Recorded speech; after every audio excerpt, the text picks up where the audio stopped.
금요일 새벽에 오신 우리 성도님들 제 이름으로 축복합니다. 서로 인사하실까요? 반갑습니다. 할렐루야. 네. 계속해서 하나님의 은혜를 사모하고 또 주일까지, 주일은 또 임직식 잔치가 있습니다. 많은 손님들을 모시고 또 축하 자리에서 하나님께 영광 드릴 수 있기를 바랍니다. 사사 드보라와 바락 장군과 헌신된 몇 지파들로 인해서 이스라엘 땅에 40년 동안 평안이 왔습니다. 오늘 본문에 보니까 이스라엘이 7년 동안 미디안 사람들에게 혹독한 고통을 겪었다, 그런 말씀이 나옵니다. 40년 동안 평안이 지나고 왜 7년이나 되는 긴 시간 동안에 이스라엘 백성들이 혹독한 고통을 겪었는가? 그 이유는 은혜를 잊어버렸기 때문에, 은혜를 잊어버릴 정도가 아니고 은혜를 배반했기 때문에, 그래서 은혜를 배반한 그런 행동을 배은망덕이라 그렇게 말하죠. 6장 1절의 말씀 보니까, 사사기 6장 1절에 뭐라고 이야기합니까? 이스라엘 자손이 또 여호와의 목전에 악을 행하였으므로, 그랬어요. 또라는 말이 나오죠. 그전에도 하나님 앞에서 악을 행하였는데 또다시 악을 범했다. 이 악이라고 하는 것은 하나님을 버리고 우상을 섬기고 불순종해서 세상을 자기 정욕대로 사는 그런 삶이 시작됐다는 말입니다. 또 참 마음이 아파요. 이스라엘 백성들 때문에 마음이 아픈 것이 아니라 오늘 저를 포함해서 우리 인간이 반복해서 죄를 짓는 게 마음이 아파요. 설교를 준비하면서도 이 인간, 저를 포함해서요, 이 인간 하나님 앞에 또 범죄, 또 화내고 또 거짓하고 또 미워하고 또 싸우고 또 정욕대로 살려가고 또 세상 사랑하고 또 곁길로 나가고 또 쾌락을 향해서 쫓아나가고, 이게 인간이잖아요. 인간 평생 하나님 앞에 순결하게, 하나님 앞에 정직하게, 하나님 앞에 순결, 정직, 그리고 온전하게 살 수 없을까요? 이제 이런 소원이, 안타까운 마음이 가득히 들어요. 우리 인간이 얼마나 약한지요. 그런데요, 평안이 40년이나 주어졌잖아요. 평안하잖아요. 아무 걱정도 없으니까. 그러니까 아주 평안해버리면 인간이 뭐합니까? 기도할 생각이 나요, 엎드릴 생각이 나요, 부르짖을 생각이 나요, 하나님 말씀을 간절히 사모할 생각이 나요, 뭘 먹을까, 뭘 재밌게 놀까, 어디 여행할까, 어디 좀 볼만한 게 올까, 안목의 정욕, 이생의 자랑, 육체의 정욕, 인간이 그러잖아요. 어디 재밌는 게 없을까? 그래서요, 평안한 게 축복이면서도 한편으로는 굉장한 긴장이 평안입니다. 왜요? 우리 영혼이 하나님을 찾지 않는 그런 길로 걸어가기가 쉽기 때문에. 그래서 평안할 때 더 기도하고, 평안할 때 하나님을 더 찾고, 평안할 때 금식하고, 평안할 때 하나님께 부르짖고, 평안할 때 하나님 말씀 붙잡고 씨름하고, 평안할 때 선교하고, 평안할 때 내 주머니를 열어서 선교하고 전도하고 불쌍한 사람들 돕고, 평안할 때 시간을 내서 하나님 앞에 충성되게 봉사해야 됩니다. 믿으십니까? 이건 우리 영적 생활에 얼마나 중요한지 몰라요. 우리 고통당하면 담임 목사가 와서 기도하세요 하지 않아도 부르짖습니다. 금식하세요 그런 말 안 해도 하나님 찾고 금식하고 그러잖아요. 고통스러우니까. 근데 평안할 때 그렇게 해야 돼. 하나님 모든 복을 주실 때, 우리 팬데믹 바이러스가 없을 때 우리 마음대로 하나님을 섬기고 마음대로 예배드리고 마음대로 전도하고 선교할 줄 알았죠? 그래도 미국은 좀 나아요. 교회 문 닫으라는 소리 안 했으니까. 다른 나라들은요, 선교지. 교회 문을 닫게 만들었잖아요. 벌금 내게 만들고. 그레이스 커뮤니티 처치는요, 잔 메가더 목사님 교회는 교회 문 닫겠다고 법정에 고소해가지고 40만 불 벌금 받아냈어요. 시정부로부터 40만 불. 신문 읽어보셨죠? 40만 달러. 왜 교회, 정교의 자유가 있고 예배 자유가 있는데 왜 문을 닫으라고 했냐?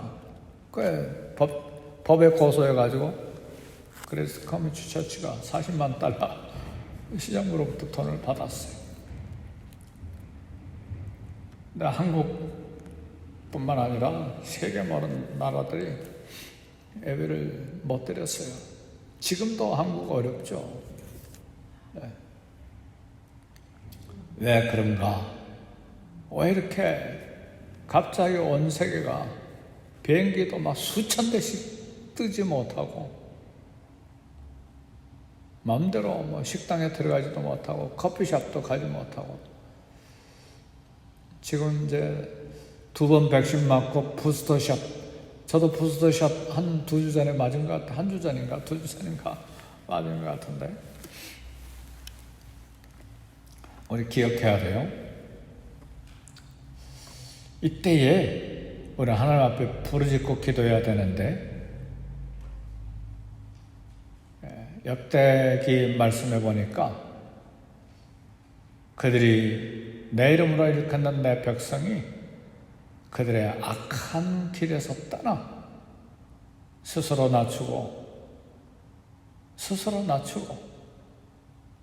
나를 향하여 기도하면 내 얼굴을 찾으면 내가 하늘에서 듣고 그들의 죄를 사하고 그 땅을 고칠지라. 그래서 먼저 악한 길에서 떠나야 돼요.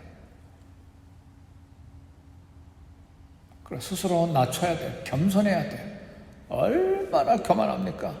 내가 배웠다고, 내가 돈이 있다고, 내가 건강이 있다고, 내가 미국에 산다고 얼마나 교만합니까? 스스로 낮추고 하나님의 얼굴을 구해야 돼요. 그럼 내가 하늘에서 듣겠다. 그리고 죄를 용서하고 땅을 고쳐주시겠다 그래서 땅을 고쳐주겠다고 하는 말은 전쟁과 기근과 그리고 이 전염병 없애주시겠다는 말씀이에요. 그래서 사랑하는 오늘 아침에는요 기도의 용사들이 오셨잖아요. 어젯밤에도 우리 부흥에 참석하고 오늘 새벽에도 오신 분들은 기도 용사들이에요. 아멘 할렐루야. 기도 사명 때문에 오신 거잖아요. 그러니까 저도 설교를 새벽에 준비를 맞춰놓고 오늘은 설교를 좀 일찍 준비해서 일찍 끝냈어요. 1시간 정도 시간이 남아서 내내 앉아가지고 하나님 용서해 주세요. 제 죄를 용서해 주시고 제 가족의 죄를 용서해 주시고 우리 한국 민족의 죄를 용서해 주시고 우리 교회의 죄를 용서해 주시고 미국 땅의 죄를 용서해 주시고 계속 회개 기도를 했어요. 그러면 이 팬데믹 바이러스 때 회개 외에는 다른 방법이 없어요. 과학자들이 아무리 백신을 만들고 치료제를 만들어도 또다시 더 강한 바이러스, 변형 바이러스, 돌파 감염, 그런 소리가 막 나오잖아요. 바이러스도 자기 살 길을 찾아서 수십, 수백 가지 변형된 바이러스로 다시 생존을 위해서 바이러스도 살아가잖아요. 그러니까 아무리 치료제가 나오고 아무리 백신이 나와도 또 다른 그런 전염병들이 도는 것이죠. 그러니까 우리는 회개하는 거예요. 하나님께 부르짖어야 돼요. 여기 미디안을 통해서 7년간이나 고통을 당하게 하셨는데, 미디안은 좀 이상한 족속이에요. 모세가 사람을 죽이고 도망해서 살았던 그곳이 미디안이고, 그 미디안 땅의 여자 십보라와 결혼을 했고, 그런데 동시에 미디안이 이스라엘로 하나님께 등 돌리게 만든 족속이에요. 광야에서 바알볼 우상에 가담하게 해가지고 이상한 짓 해서 이스라엘 백성들이 연병으로 24,000명이나 죽었잖아요. 미디안이 미디안이 이스라엘과는 좀 관계가 이상해요. 어떤 때는 이랬다 어떤 때는 저랬다 하는 그 족속인데, 미디안이 아말렉과 동방 사람들과 이스라엘을 괴롭혔는데 어떻게 괴롭혔는가? 평안을 뺏어버렸어요. 그래서 막 무수한 미디안, 무수한 아말렉 동방 사람들이 막 떼거리처럼 몰려오니까 이스라엘 백성들이 막 산으로 도망가서 동굴을 파고 요새를 만들고 은신처에 피신한 거예요. 평지에서 집에서 못 살고 전부 다 산으로 동굴로 막 도망가서 사는 거예요. 농사를 다 망쳤어요. 씨를 심으면 수많은 가축들을 데리고 와서 그냥 푸른 것이랑은 다 먹게 만들어버려요. 그리고 가축을 양과 소, 나귀 모두 다 빼앗아가 버렸어요. 완전히 말라서 죽이려고 하니까 7년 동안 그 체감된 고통이라고 하는 건 빈곤, 심리적인 위축, 견딜 수 없는 고통, 두려움, 이 모든 일, 왜 이렇게 7년 동안 고통이 임했는가? 왜 이렇게 2년이 되도록 코비드-19 전염병으로 이 땅이 고통하는가? 어떻게 생각하세요? 새벽 기도에 나온 사랑하는 성도 여러분, 코로나 바이러스가 왜 이렇게 2년이 가깝도록 물러가지 않고 끝나지 않고 LA 카운티에 또다시 캘리포니아에 전국 50개 중에서 제일 안전하다고 하더니 또다시 올라간다는, 감염자가 많아진다는 방송을 어제 들었어요. 왜 이런가? 우연일까? 우연이라고 생각하세요? 우연은 없습니다. 하나님 허락하신 거예요. 이때 우리가 해야 될 게 뭡니까? 이런 때 수단과 방법을 가리지 않고 더 부자가 되고, 이런 때 수단과 방법을 가리지 않고 내 욕심 차리고 그럴 때가 아니잖아요. 근데 그런 사람들이 있어요. 때는 이때다. 아니죠. 겸손하게 하나님 무엇을 우리에게 말씀하기를 원하십니까? 왜냐하면 하나님의 심판이 숨겨져 있기 때문에, 경제적인 위협과 건강의 위협과 심리적인 위축, 지금 우울증에 들어간 사람이 어마어마하게 많아졌대요. 그러지 않겠어요? 마음대로 못 다니고 마음대로 대화 못하고 마스크 쓰라고 하고. 어제는요, 제가 교회에 있어서 화장실 거친다는 분이 오신다고 그래서 2시에 집에도 못 가고 새벽부터 계속 교회에 있었어요. 그래서 배가 고파서 뭐 좀 사 먹으려고, 엘사바돌 음식점이 바로 옆에 있거든요. 길 하나 건너면. 그 푸푸사 하나 사 먹으러 들어갔는데 마스크를 안 했어요. 그러니까 그 손님도 별로 없는데 3~4명이나 와 있는데 그 종업원이 나보고 마스크 안 했다고, 그리고 고개를 절레절레 흔들어요. 그래서 고아우? 그때 나가래요. 그래서 나왔어요. 전 뽀뽀사 3개 살라고 그랬거든요. 적어도 3개 살려면 한 20불 돼요. 2개는 우리 요거 다른 장로님 드리고 하나는 내가 먹고 그러려고 3개 사러 들어가는데 나왔어요. 그러니까 못 먹고 그냥 나온 거죠. 왜 음식점도 마음대로 못 들어가는가? 모든 실내에 들어가면 마스크 쓰도록 돼 있어요. 법이 그렇게 돼 있어요. 왜일까? 왜 이런 일상의 삶을 빼앗아가시고 고통을 허락하셨을까? 구약 성경에 내내 반복해서 읽어보면 이스라엘 백성들이 범죄했을 때 세 가지를 꼭 주세요. 세 가지. 한번 역사서 다 읽어보세요. 선지서 다 읽어보면 이스라엘이 유대와 범죄할 때 세 가지. 첫 번째는 기근, 두 번째 전쟁, 세 번째 전염병이에요. 이 세 가지가 꼭 따라와요. 한번 자세히 읽어보세요. 뭐라고? 첫 번째 기근, 경제적인 기근이에요. 두 번째 전쟁, 이웃나라를 통해서 공격해 들어오게 해요. 세 번째 전염병. 이 세 가지가 꼭 따라와요. 하나님이 손대시는 방법이에요. 그래서 이때는 우리 부르짖어야 됩니다.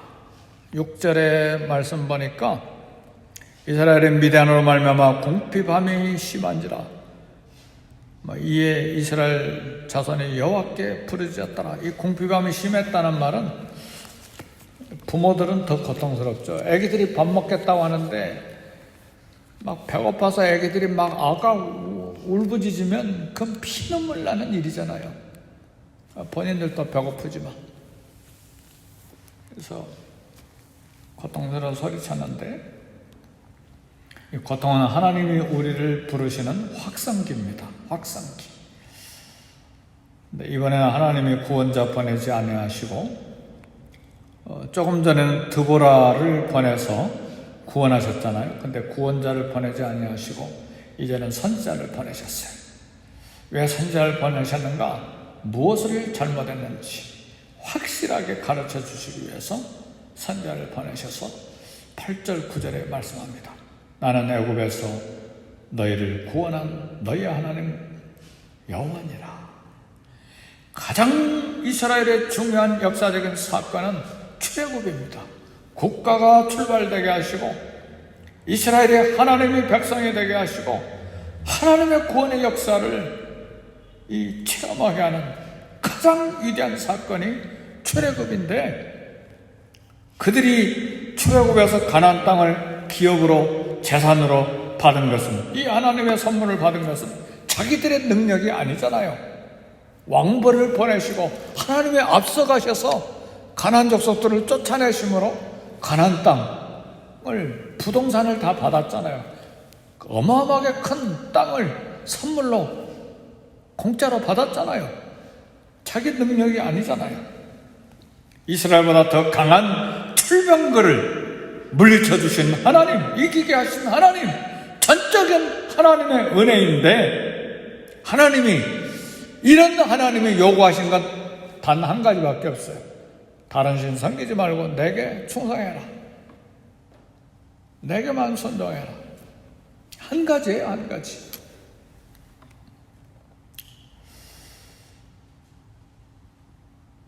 사랑하는 성도 여러분, 하나님 반응이 부르짖었을 때 더 이상 구원하지 아니하실 것인가? 선지자만 보내서 꾸지람하시고 끝내실 것인가? 선지자를 통해서 야단치신 하나님, 배은망덕한 이스라엘.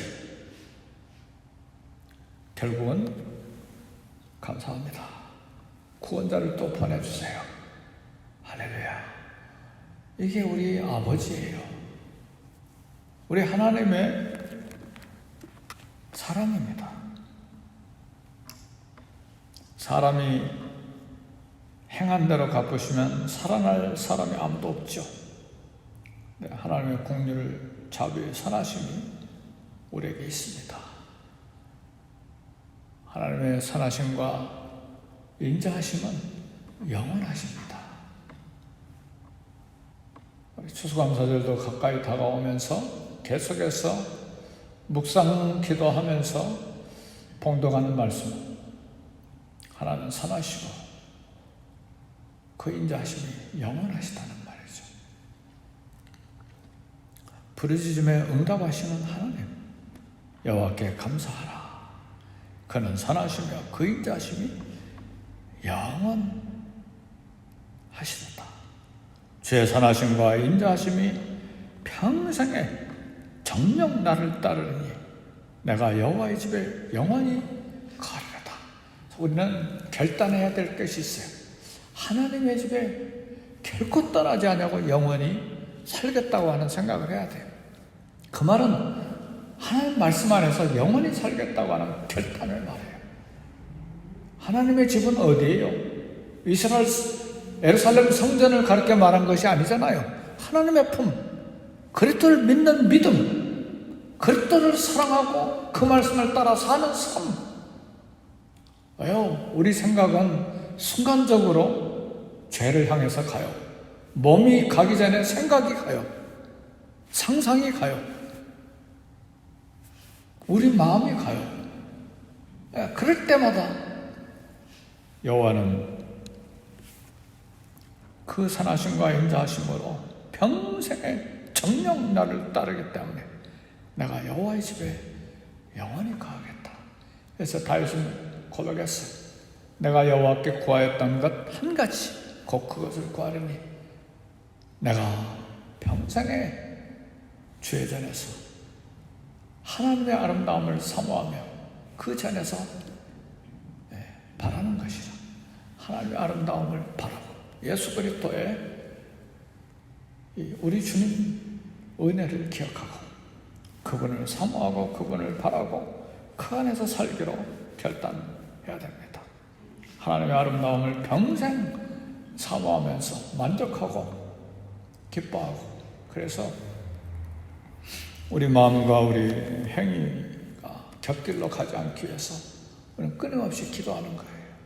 끊임없이 말씀을 읽고 묵상하는 것이에요. 그리고 온 세상에 일어나는 이런 팬데믹 바이러스와 또 전쟁의 소식, 기근의 소식, 멸망의 소식이 올 때에 나와 관계가 없더라도 함께 기도하는 거예요. 함께 회개하고 그들을 위해서 중보기도 하고, 아 나는 평안하니까 여호와께 찬양하리로다. 아니요, 넘어질까 조심하라 그랬잖아요. 선줄로 생각한 자는 넘어질까 조심해라. 그래서 나와 내 자녀들과 교회를 위해서 또 민족을 위해서 나라를 위해서 평생에 하나님 앞에 참 온전히 서 있는 하나님의 자녀가 되게 해달라고 우리는 밥 먹듯이 기도해야 돼요. 그래 일상을 살아가는 동안에 주님 품 안에서 항해하고 주님 품에까지 잘 도착하는 저와 여러분들 되시기를 주의 이름으로 축복합니다. 네, 기도하겠습니다. 기도하실 때 이번에 계속해서 오늘 밤에도 부흥회 있고 토요일 주일 아침까지 부흥회 있고 주일 오후에 또 임직식 잔치가 있는데 부흥회를 위해서 기도하십시다. 성령의 충만, 은혜 충만, 말씀 충만을 온 교회 가운데 부어주시도록 우리 다 같이 통성으로 기도하겠습니다.